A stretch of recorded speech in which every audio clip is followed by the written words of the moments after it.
may be upon us.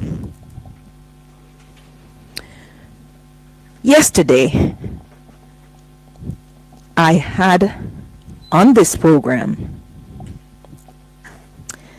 an interview for the first time with a representative of one of 4 companies named in the Public Accounts Committee by the acting Chief Executive Officer of the University Hospital of the West Indies, Mr. Eric Hosen, named in that committee as one of the companies alleged to have benefited from UHWI's misuse of its tax exemption status. UHWI being the University Hospital of the West Indies. The interview was very important because whereas in media, whereas on social media broadly, discussions have really been around JACDEN, whose beneficial owner or principal is a sitting member of Parliament in the person of Dennis Gordon. We've not really had disclosure or spoken to any agent of or representative for any of the other 3 companies. Interestingly, yesterday we had the benefit of speaking with the attorney at law who represents Wilman Sales Company Limited. That counsel is a former Contractor General, the last individual in Jamaica to have held that position before it came in this new configuration, which is the Integrity Commission. Counsel Dirk Harrison represents Wilman Sales Company Limited. We have the tendency, whenever we hear a name called, whether a company or an individual, some of us are not interested in looking behind the details that are put out. So the mantra has been that companies bought cups and plates and whatever else from the United States for a particular price and sold it back to the University Hospital of the West Indies for 5-10 times the actual purchase price. That may be so in some instances, or maybe one instance. But in relation to Wilman Sales, based on what the Auditor General wrote, and based on documents now available in relation to the particular transaction with UHWI and Wilman Sales Company Limited, it doesn't appear to me without more that this company did anything at all inappropriate. In fact, it doesn't even appear to me, based on the conclusion of the Contractor General, that she's even saying that UHWI did anything that was incorrect in relation to that particular transaction, or that the purse was robbed of any money in that particular transaction. And it's very important that we understand what took place there. The Auditor General has told us that there was actually a bidding process that was undertaken. Bids were invited from 5 suppliers for the procurement of these cups and dishes. 2 suppliers responded, and they quoted about 6.4 million or 6.8 million for these cups and dishes. When we hear cups and dishes, we think of some small numbers. They were not. We're looking at quantities over 200, over 1,000, over 1,000. So lots of stuff. It's about 10,000 roughly different things that were ordered. But the important point is a bidding process was open. The process was undertaken. 2 companies put in their bid. Private company 3, which has now been disclosed as Wilman Sales Company Limited, they emerged as the successful bidder because they submitted the lowest bid. The paperwork for the landing of these dishes and cups, the paperwork was appropriately signed by the CEO of the University Hospital of the West Indies. The CEO admitted to having properly authorized the purchase order for those cups and dishes. When they came to Jamaica, the customs broker for the UHWI actually did what the customs broker is supposed to do. Receipt of the cups and dishes was actually accepted, and the cups and dishes, they were taken to UHWI, the intended recipient. This is fundamentally different from every other thing that we have been talking about in the media in relation to at least JACDEN. So at no point in time from what the Auditor General said and from the interview with Dirk Harrison, the attorney for this 4th company that has been named, at no point in time did these cups and dishes actually go into the custody of Wilman Sales when they landed in Jamaica, because UHWI was always the intended recipient as per contract. The UHWI did use its exemption status because they were items properly needed by UHWI for their own services, whatever those services are. Part of the issue now has been that based on what the Auditor General said, these cups and dishes have remained locked up by UHWI. So this is an issue for UHWI to answer to, and not really the this particular company. Let me take a break and then you'll hear from attorney Dirk Harrison.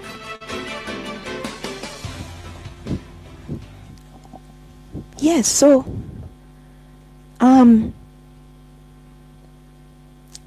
UHWI used its tax exempt status, and I don't know if in this instance it can fairly be said that it was inappropriately used. If these items are items that are properly being brought in through a process of bidding, competitive bidding, an entity emerges as the winner, purchase order signed, the items appear, because a bidding process was undertaken, they appear to have been needed by UHWI for UHWI's own purposes. And as a result, the proper customs declaration form was signed by the proper authorized individual to bring it in, unless it is being intimated that at the time the individual signed this declaration form, he had no such authority to sign, either because he was no longer in the office or he no longer had agency. I don't know. At any rate, that is not even being intimated or explicitly said by the Auditor General. So they came in. So Dirk Harrison is saying it is quite unfortunate, the conclusions that are reached by the Auditor General in relation to Wilman Sales because of the bona fides of the transaction undertaken between Wilman Sales and the UHWI. Let's hear Dirk Harrison. Important is even the Auditor General's report says that the goods are at UHWI stores. So so you're saying that my client benefited but the very goods that you say were subject to the shipment are in the stores at UHWI. So I think that it's an unfortunate characterization. Having said all of that, and I find it the comments I wish to make, which I find inconsistent, is on the one hand to say that there is a benefit, but on the other hand, you are conceding and acknowledging in the report that in fact there was a process, a bidding process, that they were successful. So they're admitting on the one hand that they participated in a process, but on the other hand, they're trying to say that there is a benefit or there is a private, they're acting in their private capacity. And I cannot fault that position by Dirk Harrison with what we see in the Auditor General's report, with what Mr. Harrison has provided. And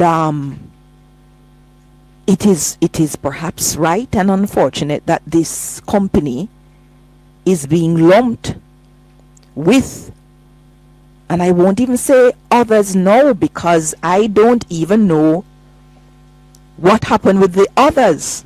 The issue of JACDEN, it's a completely different matter, because in that case, those dialysis machines, at least, they were never even in custody of the customs broker for UHWI. They didn't get to UHWI stores at all, and in fact they are still at JACDEN HQ.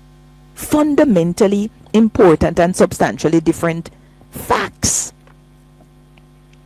So Wilman Sales is in a different ballgame completely. But I bear in mind that the Auditor General, her mandate is to look at the breaches of UHWI, and not so much to look at the breaches of these private entities. But one of the things that Dirk Harrison said is that he's a little bit surprised that even in the investigations by the Auditor General of UHWI, when it realized that some of the paperwork that UHWI should have had in relation to this transaction, it didn't have. It never requisitioned. It didn't write to Wilman Sales to ask Wilman Sales whether it could supply some of those documents so that the report could have the benefit of filling in the gaps from what Wilman Sales had. I don't know if as a private entity, the Office of the Auditor General felt that it couldn't. And perhaps if it did that, I don't think it would absolve UHWI of the statutory need for them to keep the papers and for them to turn the papers over to an entity such as Customs or even Auditor General when an audit of this nature is being carried out. But I was very surprised that they didn't go to Wilman Sales at all to ask for the papers. There's no issue that this particular transaction was not posted on the government platform that they call GoJEP, nor was it reported to the Integrity Commission, and those are violations of the reporting requirements. UHWI has admitted that over and over in the Public Accounts Committee. Those are failings of UHWI. But this particular process was an open bidding process undertaken without alleged impropriety by Wilman Sales. They won it. They didn't keep the products at all. They sent them to UHWI. They paid some customs duties, whatever differentials. So it seems to me right now that they are probably being unfairly hauled in media because their case is not one and the same, at least of JACDEN, portions of which we know. So unless when an investigation is done by Revenue Protection Division or MOCA or Integrity Commission and something is found, this is not the same. Subject to more particulars, this is not the same. But Dirk Harrison continued. Let's hear a little bit more of what he told me yesterday. A sum of 95,947.44 had been paid, This was paid on the 18th of July 2024.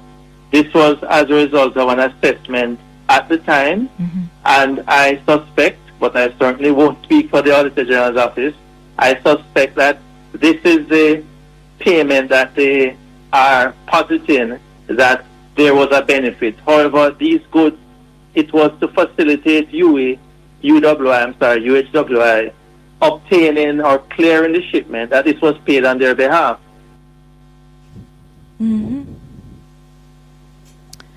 I know that the Public Accounts Committee has summoned the current Chief Executive Officer, who I believe is on leave, and a former Chief Executive Officer, because Mr. Ho Sin, acting, cannot answer some of the questions that are asked.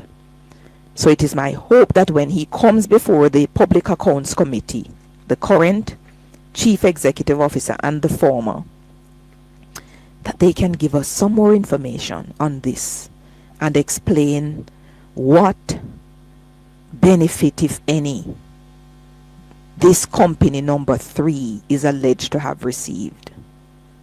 What was the Treasury deprived of, if anything? Because seeing what I now see, hearing counsel, looking at other documents, I'm not able to see how is it that the Treasury was robbed in this particular transaction. Those are my thoughts for the moment. Stay with